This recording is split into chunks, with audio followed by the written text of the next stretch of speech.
আমরা যারা ছিলাম তারা যেন একটা বডি, একটা দেহ, সবাই মিলে একসঙ্গেই থাকতাম। কেউ আন্তর্জাতিক খ্যাতিসম্পন্ন, কেউ দেশের অত্যন্ত গণ্যমান্য ব্যক্তি। একটু আগে তো আমার কল্যাণীয় স্বপন বলেই গেলেন যে কীভাবে তাঁর লেখাপড়া, আর স্বপনের বাকি কথাগুলো আমাদের ভেতরেই থাক, পরে নয় বলা যাবে সুযোগ পেলে। এখন এই সুযোগে আমাকে শিক্ষক হিসাবে এরা ডেকেছে কিনা জানি না, আমাকে এই বিদ্যালয়ের প্রাক্তন প্রধান শিক্ষক হিসাবে ডেকেছে কিনা জানি না, আবার এই অঞ্চলের একজন সাধারণ মানুষ হিসাবে ডেকেছে কিনা তাও জানি না। একটা কথা আমি অত্যন্ত গর্ববোধ করছি যে আমি এই বিদ্যালয়ের প্রাক্তন ছাত্র। কোন বিদ্যালয়? যে বিদ্যালয়ের নাম করতে গেলে আমাদের মাথাটা উঁচু হয়ে থাকবার কথা, সব সময় মাথা উঁচু হবে। বিদ্যালয় প্রতিষ্ঠা বছর 1907 সালে যখন আমাদের বিদেশি বর্জন, বঙ্গভঙ্গ আন্দোলন দানা বাঁধছে, সেই সময়ে এই বিদ্যালয়ের প্রতিষ্ঠা। এর নামই ছিল স্বদেশীদের বিদ্যালয়। কোথায় হতো বিদ্যালয়টা? আমরা যখন আজকে মিলিত হয়েছি, আমি খুব পরিষ্কারভাবে আপনাদের কাছে জানাচ্ছি, সকলকেই জানাচ্ছি যে আজ আমাকে এইখানে যে চেয়ারটায় বসিয়ে আমাকে কিছু কথা বলার জন্যে বলা হয়েছে, সে কিন্তু একজন আপনাদের কাছে ভিক্ষাপাত্র নিয়ে এসেছে। তার ভিক্ষাপাত্রটা আপনারা পূর্ণ করতে পারবেন কি না সেটা আপনাদের ব্যাপার। কী ভিক্ষা সেটা আমি পরবর্তী পর্যায়ে জানাচ্ছি। প্রথম কথা হলো, এই বিদ্যালয়, এখানে পুরানো বিদ্যালয় ছিল না। মানে সাধারণভাবে আমাদের যারা স্বাধীনতা আন্দোলনের জন্য সংগ্রাম করছিলেন, ভেবে দেখুন কথাটা, সদ্যমাত্র কংগ্রেস গঠিত হয়েছে। সেই কংগ্রেসের কিছুদিন এগিয়ে যাওয়ার পরেই 1907 সালে এই বিদ্যালয় 3রা ফেব্রুয়ারি প্রতিষ্ঠা হচ্ছে। কোথায়? আনন্দময়ী তলায়, শ্যামাময়ী তলায়, দুর্গা দালানগুলোয়, চণ্ডীমণ্ডপগুলোয় ও চণ্ডীমণ্ডপগুলোয়, এইসব জায়গায় এই বিদ্যালয় চলছে। কাদের অনুপ্রেরণায়? আগে মাঘারপুরে এই বিদ্যালয় ছিল। সেই বিদ্যালয়, বুঝতেই পারছেন তখন কি অবস্থাটা কি, জমিদারটায় ইংরেজদের রোষানলে পড়ে যায়, তাদের উপর তীক্ষ্ণ নজর রাখা হয়। তাই মাকালপুরে সেই নজরটিকে ঘুরিয়ে দেওয়ার জন্যে জনকল্যাণ সংঘ গঠন করা হয়েছিল, আর এই বিদ্যালয়ের কাজটা বন্ধ করে দেওয়া হয়েছিল। এই গ্রামে কিছু প্রতিষ্ঠিত মহিয়সী নারী তাদের ছেলেদের বলেন, আমাদের ছেলেদের কি লেখাপড়া বন্ধ হয়ে যাবে? লেখাপড়া হবে না, তার একটু ব্যবস্থা করো না তোমরা। তো যারা তৎকালীন এখানে ছিলেন তারা এখানে ওই বিদ্যালয়ের সূচনা করেছিলেন, যেখানে যেখানে বললাম ওই রকম জায়গায়। আমরা কোভিড মহামারীর কথা শুনেছি, অনেকগুলো মহামারী থেকে এসেছি। কলেরা মহামারীতে আমার গ্রামেরই একেবারে ধ্বংস হয়ে গেছে, অনেকগুলি বাড়ি একেবারে শেষ হয়ে গেছে। আমি গুটি বসন্তের মহামারী দেখেছি,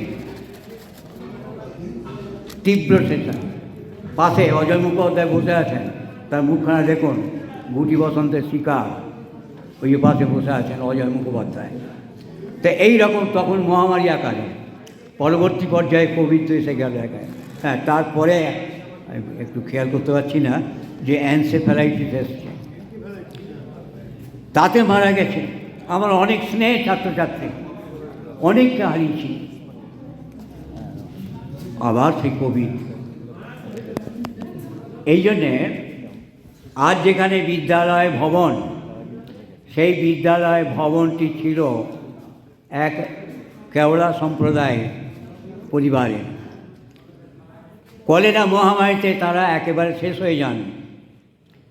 যেমন আমরা বলি যে ওটা কুপয়া, ওটা অপয়া, অমর্ত, এটা বলে তাদের যে দু একজন অবশিষ্ট ছিলেন তারা ওটা পরিত্যাগ করে চলে যান। সেই পরিত্যক্ত জায়গায় এই গ্রামের মানুষ তখন প্রথমে উত্তর দিকে গেটে ঢুকে ডান দিকে উত্তর দিকে যে লম্বা বাড়িটা ওইটা তৈরি করেন। তারপর পশ্চিম দিকে যে এল টাইপের হয়ে যাচ্ছে সেই অংশটা তৈরি করেন। ছাত্রছাত্রী আমার কথা শুনে বুঝতে পেরেছেন, স্বদেশীদের পাঠশালায় কেউ কি ছেলে পাঠাতে চায়? এতে এর আগে আমার যে সমস্ত মহাপুরুষরা বিদ্যালয় প্রতিষ্ঠা করেছেন তারা খুব ভালোভাবেই জানেন, একটি, দুটি, তিনটি, চারটি এরকম করে। মেয়েদের তো কোনো প্রশ্নই নেই আসা। স্কুলে ঘুরলে আমরা আজকে সমবেত হয়েছি, প্রায় বছরই হচ্ছি, আমরা কি স্কুলটা সত্যিই প্রত্যেকগুলো ঘর পরিক্রমা করে দেখেছি? না, দেখিনি। আমরা এখানে এই কমিউনিটি হলে আমরা এখানে সমবেত হচ্ছি, আমাদের কিছু আপ্যায়নের ব্যবস্থা করছি, কিছু কথাবার্তা বলছি। সেইটা বিদ্যালয়ে যে যন্ত্রণা আছে সেই যন্ত্রণা কি অনুভব করছি? না, সেই যন্ত্রণা আমরা কিন্তু অনুভব করিনি। তারা হয়তো বৈভব দেখছে, মানে সোনার খাঁচা তৈরি হচ্ছে কোথাও কোথাও দেখছি। তাও দেবব্রত বিশ্বাস যদি 20,000 টাকা, 20 লক্ষ টাকা না দিত তাহলে কী অবস্থা হতো সেটা ভাববার কথা। এই কমিউনিটি হল হতো না। কমিউনিটি হলের জন্যে আমাদের স্কুল কর্তৃপক্ষের কাছে আবেদন জানায় 19 শতক জায়গার জন্য। আমরা বলেছিলাম 19 শতকে তো একটা গোয়ালঘর হয়, আর 33 শতক জায়গায় দেবো, যাতে একটা ফুল ফ্লেজ একটা ইয়ে হয়। সেই ফুল ফ্লেজ কমিউনিটি হল শর্ত ছিল পঞ্চায়েতের কাছে যে দলিল হবে সেই দলিলের কপি যেন বিদ্যালয়কে দেওয়া হয়। অত্যন্ত দুঃখের সঙ্গে, অত্যন্ত মর্মবেদনার সঙ্গে বলছি, পঞ্চায়েত আজ পর্যন্ত কপি দেয়নি, সেই দলিলের কপি দেয়নি। সেই কপিতে উল্লেখ করা ছিল যে এখানে যে কোনো বিদ্যালয় থাকবে তাদের যে কোনো অনুষ্ঠান এখানে বিনা এতে করতে দিতে হবে, তবে আমরা এই জায়গাটি দেবো, না হলে নয়। কেন না, বিদ্যালয়ে তো চাল ছিল, কিছুই ছিল না, দাঁড়াবারও জায়গা ছিল। যাই হোক, আমি ধাপে ধাপে যাচ্ছি, হয়তো আমার কথা একটু দীর্ঘায়িত হয়ে যাবে, তা দেখলেই বুঝতে পারবেন তখনকার দিন ছেলে আসতো না বলে আমাদের নিচের দিকে যে ঘরগুলো আছে সেগুলো লক্ষ্য করলেই দেখতে পাবেন মোটামুটি 30টা ছেলে বসতে পারে। 40টা ছেলে বসানোও খুব কষ্টকর, কেননা তখন 20 থেকে 30টা ছেলে জোগাড় করাই হচ্ছে প্রাণান্ত ব্যাপার। তাই বহু দূর দূর থেকে এখানে ছেলেরা আসতো, বহু দূর দূর থেকে। পরবর্তী পর্যায়ে এসেছে, তারপর ওই যে ঘরটি হয়েছে মাকালপুর নিবাসী একজনের অনুদানে তৈরি করা হয়েছে। এবার লক্ষ্য করে দেখুন, এই বিদ্যালয় তো হলো, এই বিদ্যালয় কার? লক্ষ্য করে দেখুন, যারা প্রাণপাত পরিশ্রম করে সমস্ত কিছু দিয়ে গেছে, কারুর নাম কিন্তু কোথাও নেই, অর্থাৎ কারুর নামের নয়। বেলগুড়ি ইউনিয়ন ইনস্টিটিউশন, তখনকার দিনে ইউনিয়ন বোর্ড ছিল, এখনকার দিনে যেমন অঞ্চল, অর্থাৎ বেলগুড়ি ইউনিয়নে যত অধিবাসী আছে প্রত্যেকটি মানুষের এই বিদ্যালয়, কোনো এক ব্যক্তি বিশেষের নয়। তাই কোনো ব্যক্তির নামে কিচ্ছু নেই এখানে। ব্যক্তির স্মারককে আমরা ঘৃণা করি, ব্যক্তি পূজাকে আমরা বিশ্বাস করি। সমষ্টিগত বাধা আমরা এগিয়ে আসি আমাদের সমস্যার সমাধান করার জন্য। তাই আমাদের অনেকের মনে ক্ষোভ থেকে যেতে পারে যে কেন নামটা নেই। না, যিনি সর্বস্ব দিয়েছেন তার নামও নেই, সারা জীবন দান করেছেন তাদেরও নেই, কারণ নাম নেই। এর পরবর্তী পর্যায়ে যে ঘরগুলি হয়েছিল, এই আশপাশে এখানে দেখুন আপনাদের যে অবস্থা, সেই অবস্থায় এখানেতে চতুর্দিকে যে জায়গা আছে, বিদ্যালয় বটবৃক্ষ হয়ে উঠবে সেই আশায় এখানে আশপাশে যত কিছু ছিল সমস্ত গ্রহণ করা হয়েছে। আমার কাছে এর আগের দিন যারা গেছে তাদের বলেছি, দেখো আমাদের বিদ্যালয় বহু দিক থেকে পায়োনিয়ার। আমি বলবো তোমাদের যদি যাই সেদিন বলবো। প্রথম লক্ষ্য করে দেখুন যে আজকে যে সামান্য বিদ্যালয় ভবন হয়েছে, সেই বিদ্যালয় ময়ূরুহ আকার ধারণ করে এতগুলি ইউনিট হয়েছে। আমি গার্লস স্কুল বলি না, আমি বেসিক স্কুল বলি না, আমি বলি unit of Belmuri union institution. Belmuri union institution একটা ইউনিট মাত্র। কেন না, আগে একটি দুটি করে মেয়ে আসতো, পরবর্তী পর্যায়ে দেখা গেল 7টি 8টি 10টি করে মেয়ে আসতে আরম্ভ করেছে দেশ স্বাধীন হবার পর। তারপর আকারে বাড়তে লাগলো। 1960 সালে আমরা অনুভব করলাম যে না, মেয়েদের জন্য একটা পৃথক বিদ্যালয়ের দরকার আছে, কারণ তাদের আলাদা চাহিদা আছে। সেই চাহিদাগুলি পূরণ করতে গেলে সহশিক্ষা দেওয়া হয় না, তাদের নিজস্ব কিছু সমস্যা আছে। একটি মেয়ে অত্যন্ত পড়াশোনায় ভালো, কিন্তু ছেলেরা হেসে ফেলবে সেই ভয়ে সে আর কথা বলবে না। কিন্তু স্বচ্ছন্দে যখন সে মেয়েদের মধ্যে থাকবে, সে স্বচ্ছন্দে সে কথা বলতে পারবে। এই সমস্যাটার কথা, আমার প্রয়োজনটার কথা আমাদের পূর্বপুরুষ এখানে বুঝতে পেরেছিলেন। তাই তখনই বেলমুড়ি বালিকা বিদ্যালয় শুরু হয়েছিল। আজকে মূল বিদ্যালয়ে দোতলায় পার্টিশন দিয়ে 3খানা ঘরে 3 ক্লাস করে, আর আজকে যেটা আমাদের বায়োলজি রুম বলে ওখানে করা আছে, যেখানে স্বপনবাবু দেয়ার কঙ্কালটা ঝুলিয়ে রাখা আছে। ডাক্তার স্বপন গোস্বামী একটা কঙ্কাল ওকে দিতে বলেছিলেন, দিয়েছ, আমি ভূত হয়ে থাকবো, তা সে একটা দিয়েছে, কঙ্কালটা ঝুলছে। আচ্ছা, স্বপনবাবুর দেয়া। আচ্ছা, তো এইখানেতে এই 4টি ক্লাস হতো। যিনি আপনাদের সামনে এখন এই মাইক্রোফোনটি ধরে আছেন, তা মাইক আর কি, আসলে মাইক্রোফোন, তা তিনি তার শিক্ষকতা জীবন শুরু করেছিলেন প্রথম এই বেলমুড়ি গার্লস স্কুলে 8ম শ্রেণীর ক্লাস নিয়ে। বায়োলজি রুমে আমার বেশ মনে আছে, তখনকার যে মেয়েগুলি ছিল তাদের কথা, মুখগুলো আমার সামনে এখনও ভাসতে পারে। তাই সব মুখগুলো তো কচি, এখন তো সাদা হয়ে গেছে চুলগুলো, চিনতে পারছি না হয়তো। তা সেটা আমার স্মৃতির একটু দুর্বলতাই বলবো। তো যাই হোক, এই বিদ্যালয় দেশ স্বাধীন হবার পর, দেশ স্বাধীন যখন হচ্ছে 15ই আগস্ট, সেই বছর 1947 সালে 12ই আগস্ট এই বিদ্যালয়কে স্বীকৃতি দেওয়া হয়েছে। ব্রিটিশ সরকারের দেওয়া, ব্রিটিশ সরকার দেয়নি, স্বাধীন হচ্ছে সেই প্রাক মুহূর্তে বিদ্যালয়। আর আমাদের গ্যান্টলেটের আওতায় আনা হয়েছিল ঠিক 1948 সালে। রেয়ার, যাই সারা পশ্চিম বাংলায় বলতে গেলে খুব কম। এরপর এখন বোধ হয় আপনারা দেখেছেন সবাই বাড়িতে ছোট ছোট ছেলে মেয়ে আছে, একবারে 1 থেকে 10 পর্যন্ত কথা বলি, পরের কথা বলছি না, নেই দেখছি। সেখানে দেখবেন যে ভারতের সংবিধানের প্রস্তাবনা লেখা আছে।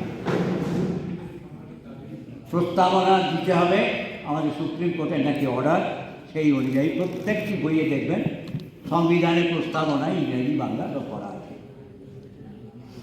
1952 সালে দেশ যখন স্বাধীন হয়, তখন আমাদের এখানে যে স্বাধীনতা সংগ্রামী ছিলেন, যারা প্রত্যক্ষভাবে ব্রিটিশের ভূমিকা ছিলেন, যারা প্রত্যক্ষভাবে জেল পেয়েছিলেন, সেই সমস্ত মানুষগুলো এই প্রস্তাবনা 1952 সালে বেলমুড়ি কার্যালয়ে রেখে দিয়েছিল, লিখে। কোথায় আছে আমি একটু জানি না, পায়োনিয়ার নয়। আগে 52 সালে রেলমিস্ট্রিটা ভাবলো, আগে 2010 সালে কোথায় তার পাবলো, যে এখানে হায়ার সেকেন্ডারি ব্লকটি হয়েছে, সেই হায়ার সেকেন্ডারি ব্লকটা ছিল আমার এইখানে যে সংলগ্ন আদিবাসী ভাইরা রয়েছেন তারাও কি দিয়ে গেছে। এবং ডিএমএ যথারীতি পারমিশন নিয়ে যথাবিধি পারমিশন নিয়ে এবং তাদের পুনর্বাসনের ব্যবস্থা করে যাকে আন্দোলন করে করতে হচ্ছে, সারা ভারতে আন্দোলন করে পুনর্বাসনের ব্যবস্থা করা, কাউকে উৎখাত করলে তার পুনর্বাসনের ব্যবস্থা করতে হবে দায়ী। এই পাড়াতে পুরোনো দিনে যে সমস্ত ইটের তৈরি টিনের চালা ঘরগুলি আছে, বেলগুলি বিভিন্ন ইনস্টিটিউশন সেগুলি করে দিয়ে তাদের পুনর্বাসনের ব্যবস্থা করে তবে ওই জায়গাটি নিয়ে পাইনিয়ার নয়। আচ্ছা, ক্রীড়া রোডের ওখানে যে আমাদের খেলার মাঠ আছে, যাকে এখন শিবাজি মাঠ বলছে না, বেলগুলি ইউনিয়ন ইনস্টিটিউশনের মাঠ,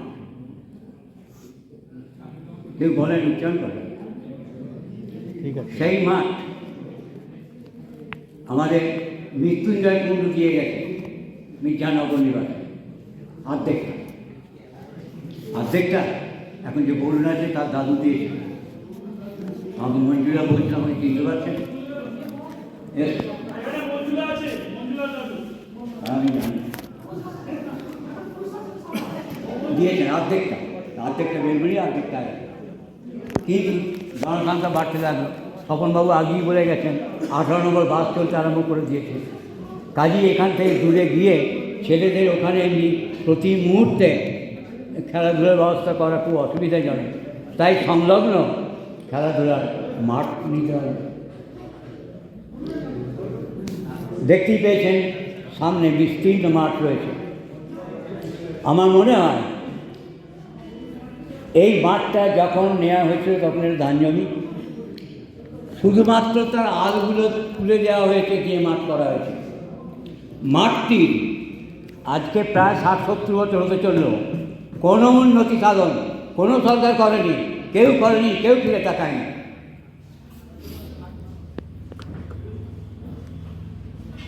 কাশীনাথ পাত্র একবার বলেছিলেন, তিনি যে বছর এমএলএ হন, আমরা তো খেলাধুলার সময় আছি, উনি ভোটে যেতে বেরিয়েছেন, কাঁধে একটি ব্যাগ ছিল, যে আমি যদি আসি আপনাদের দেখব। আজও দেখা হয়নি, দেখতে তিনি পারেননি, কেন তখন তার কি ছিল না। এখন কিন্তু এমএলএদের বা এমপিদের উন্নয়নমূলক, তার এলাকা উন্নয়নের জন্য টাকা দেওয়া হয়, তার থেকে দিয়ে নিশ্চয়ই করতে পারা যেত। অন্তত যে স্বাধীনতা সংগ্রামীগুলো সব দিয়ে গেলেন তাদের দিকে তাকিয়ে করা যেত।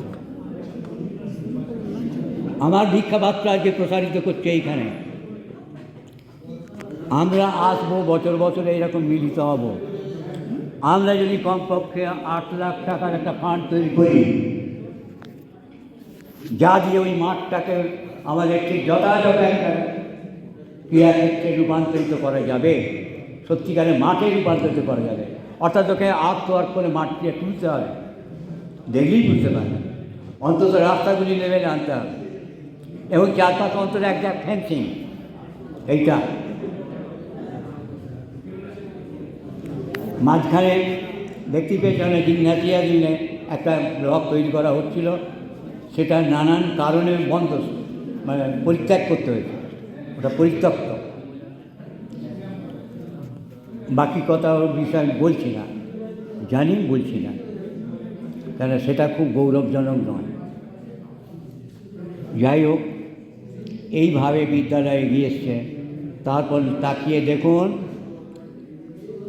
এই বেলঘড়ি বালিকা বিদ্যালয় যখন হয়, তার আশপাশের সমস্ত জায়গা আমাদের নেওয়া হয়েছে কেন? এই দৃষ্টিভঙ্গি নিয়ে একটি গার্লস স্কুল হবে। ওই বেসিক স্কুল ছেড়ে এই স্কুলে হতো নিচের ক্লাসে, এখানেই হতো।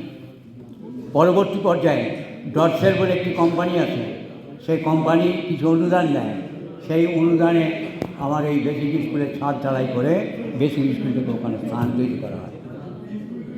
তাই বলেছি, তবে একটা unique Belgharia union institution, girls স্কুলটাও ইউনিক তো বটেই।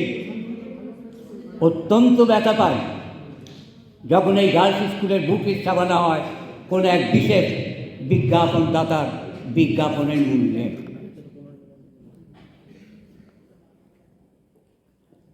বিদ্যালয়ের কি কোনো ফান্ড নেই?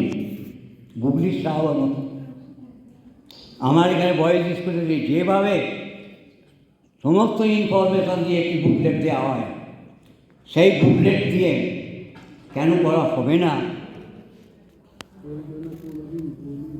ইচ্ছা থাকলেই করা যায়। আমি বলে পাঠিয়েছিলাম, এর জন্য যা ব্যয় হবে আমি দেবো, এই ইনফরমেশনটা পৌঁছে দাও। অত্যন্ত ব্যথাতুর কণ্ঠে বলছি আমি, দেখলাম এই বছর সেই বিজ্ঞাপন দিয়েই বুক লিস্ট চাপানো হচ্ছে। লজ্জার কথা। আমরা কারুর চাটুকারিতার জন্য এখানে আসিনি। পরবর্তী পর্যায়ে ঘরগুলো তাকালে দেখতে পাবেন হায়ার সেকেন্ডারি ব্লকটা, সেখানে দেখতে পাবেন প্রত্যেকটি ঘর স্পেশাল, যেখানে কমপক্ষে 100টা ছেলে বসতে পারে, কমপক্ষে 100টা ছেলে মেয়ে বসতে পারে।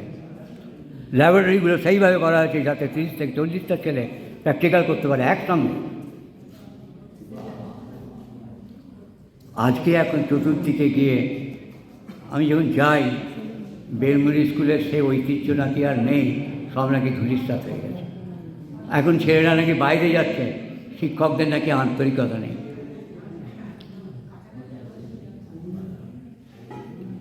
কোথায় থেকে যাচ্ছে আমাদের খামতি, সেটা আমাদের দেখতে হবে। শিক্ষক নেই, এটা আমি জানি। সব স্কুলেরই একই দশা, সব ক্ষেত্রের একই দশা। পদে শূন্য থেকে যাচ্ছে, সেই পদ পূরণ করার কোনো ব্যবস্থা নেই। কিছু কিছু হয় মাঝে মধ্যে, তা দিয়ে চাহিদা পূরণ হয় না। জনসংখ্যা বৃদ্ধি পাচ্ছে, আজকে দেখতেই পেয়েছেন যে আমাদের দেশ এখন কি হয়েছে না, বিশ্বে জনসংখ্যার দিক থেকে প্রথম। স্বভাবতই তাদের চাহিদা অনেক বেশি হতেই পারে, সামাজিক চাহিদা, শিক্ষা, স্বাস্থ্য, যোগাযোগ, পরিবহন, সব কিছুর দিক থেকে চাহিদা, খাদ্য, সব কিছুর চাহিদা হতেই পারে, বেড়েছে। সেই অনুযায়ী আমাদের প্রস্তুত থাকতেই হবে।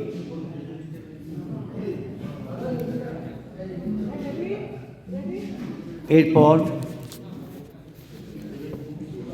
বেশি স্কুল হলে তাদের খেলার মাঠ দরকার, নাহলে হতেই পারে না। খেলার মাঠ তার জন্য রাখা। এখানে যে মাঠটার কথা আমি একটু